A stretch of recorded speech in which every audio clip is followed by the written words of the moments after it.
بسم اللہ الرحمن الرحیم۔ 18ویں تراویح۔ آج کی تراویح 22ویں پارے کی تلاوت پر مشتمل ہے۔ حضور پاک صلی اللہ علیہ وسلم کا اپنی ازواج سے رنجیدہ اور ملول ہونے کا واقعہ ارشاد فرمایا گیا ہے۔ ارشاد باری ہے، اے نبی کی بیویوں، تمہارا مرتبہ عام عورتوں سے بلند ہے، تم بات سیدھی کیا کرو اور زیب و زینت کی نمائش نہ کیا کرو، اور قرآن و سنت میں جو اللہ کے احکام اور دانائی کی باتیں ہیں انہیں سیکھو، یاد کرو اور دوسروں کو سکھاؤ۔ تکلیفیں اٹھا کر اور سختیاں جھیل کر اللہ کے حکموں پر چلنے اور قائم رہنے والوں کی فضیلت کا ذکر ہے۔ عورت ہو یا مرد، اللہ کے یہاں کسی کی محنت و کوشش کو ضائع نہیں کی جاتی۔ پھر عام لوگوں کو خطاب کر کے ارشاد ہوتا ہے کہ محمد صلی اللہ علیہ وسلم مردوں میں کسی کے باپ نہیں، اللہ کے آخری رسول ہیں، ان کے بعد اب اور کوئی نبی نہیں آئے گا۔ ما کان محمد ابا احد من رجالکم ولکن رسول اللہ وخاتم النبیین۔ ہم نے اپنے نبی کو ہدایت کا روشن چراغ بنا کر بھیجا ہے، اور ہم اور ہمارے فرشتے ان پر درود بھیجتے ہیں۔ اے ایمان والو، تم بھی ان پر درود و سلام بھیجا کرو۔ آئیے ہم بھی اللہ کے رسول صلی اللہ علیہ وسلم پر درود و سلام پڑھتے ہیں۔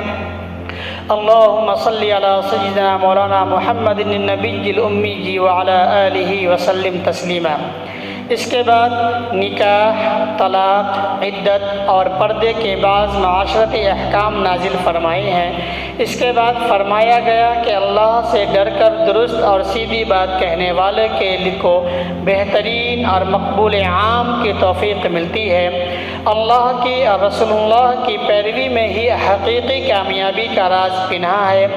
جو بوجھ آسمان و زمین اور پہاڑوں سے نہ اٹھ سکتا تھا، وہ انسانوں نے اپنے ناتواں کاندھوں پر اٹھا لیا ہے۔ اِنَّا عَرَضْنَا الْأَمَانَةَ عَلَى السَّمَاوَاتِ وَالْأَرْضِ۔ مشرکین منافقین پر لعنت فرمائی اور اللہ کی صفت مغفرت و رحمت پر اس سورت کا اختتام ہوا۔ اس کے بعد سورہ سبا شروع ہوتی ہے۔ اللہ کی ذات پاک ہر تعریف کے لائق ہے، وہ دانا اور باخبر ہے۔ منکرین کی یہ دلیل جہالت پر مبنی ہے کہ ان کے ایمان نہ لانے سے ان پر اللہ کا عذاب کیوں نہیں ٹوٹ پڑتا۔ اے نبی صلی اللہ علیہ وسلم، انہیں باخبر کر دیجئے، انہیں خبردار کر دیجئے کہ اللہ کا عذاب ان پر اتر کر رہے گا۔ وہ بہکے ہوئے ہیں، ہم چاہیں تو پچھلی معطوب امتوں کی طرح زمین دوز کر دیں اور ان پر پتھر کی بارش برسائیں۔ ایمان والوں کے لیے اس میں اللہ کی بڑی بڑی نشانیاں ہیں۔ گزشتہ انبیاء علیہ السلام کے واقعات کا ذکر اللہ تعالیٰ فرماتے ہیں۔ ارشاد ہوا، ہم نے داؤد علیہ السلام کے لیے لوہے کو نرم بنا دیا تھا کہ وہ اپنے لیے سامان تیار کریں، پہاڑ اور پرند ان کے تابع کر دیے تھے۔ اسی طرح حضرت سلیمان علیہ السلام کے لیے تانبے کا چشمہ بہا دیا اور ہوا اور تخت کو ان کے تابع کر دیا تھا۔ اہل سبا پر ان کی ناشکری اور کفران نعمت کی بارش میں عذاب نازل کیا اور انہیں سیلاب سے ہلاک کر دیا گیا تھا۔ اس کے بعد سورہ فاطر شروع ہوتی ہے۔ فرمایا کہ اللہ نے بغیر کسی نمونے کے آسمان و زمین کو پیدا کر دیا تھا۔ آسمان و زمین کو پیدا کیا۔ ہم نے فرشتوں کو اپنا پیغام رساں مقرر کیا ہے۔ بعض فرشتوں کے بازو ہیں، بعض کے 2، بعض کے 3 اور بعض کے 4۔ ہم جس پر اپنی رحمت کے دروازے کھول دیں انہیں کوئی بند نہیں کر سکتا، اور جن پر اللہ اپنی رحمت کے دروازے بند کر دیتے ہیں انہیں کوئی کھول نہیں سکتا۔ ما یفتح اللہ للناس من رحمہ فلا ممسک لہا۔ آگے فرمایا کہ لوگوں تم شیطان کے مکر و فریب سے بچو، وہ تمہارے بد اعمال کو تم کو خوشنما بنا کر دکھاتا ہے، اور شیطان تمہارا کھلا ہوا دشمن ہے اور تم اس کو اپنا دشمن ہی سمجھو۔ لوگوں تم اپنے مال میں سے جو کچھ بھی خیرات کرتے ہو، اللہ بے شک تم کو پورا بدلہ اور پورا اجر دیتا ہے، بلکہ اس سے بھی زیادہ اللہ غنی ہے اور تعریف کے لائق ہے۔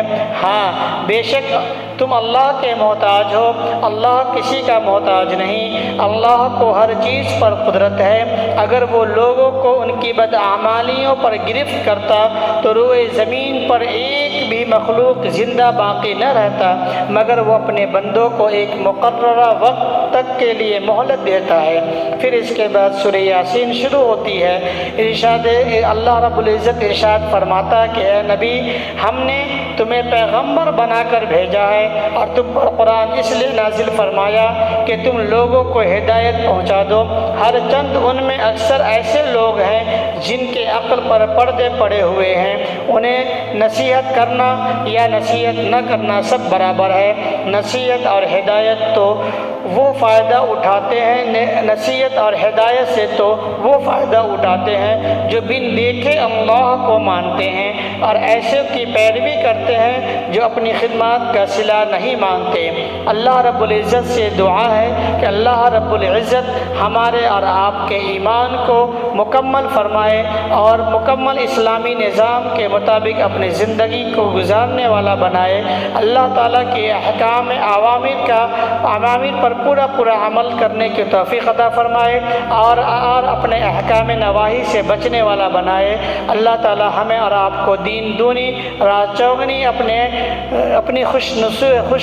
اپنی رضامندی نصیب فرمائے۔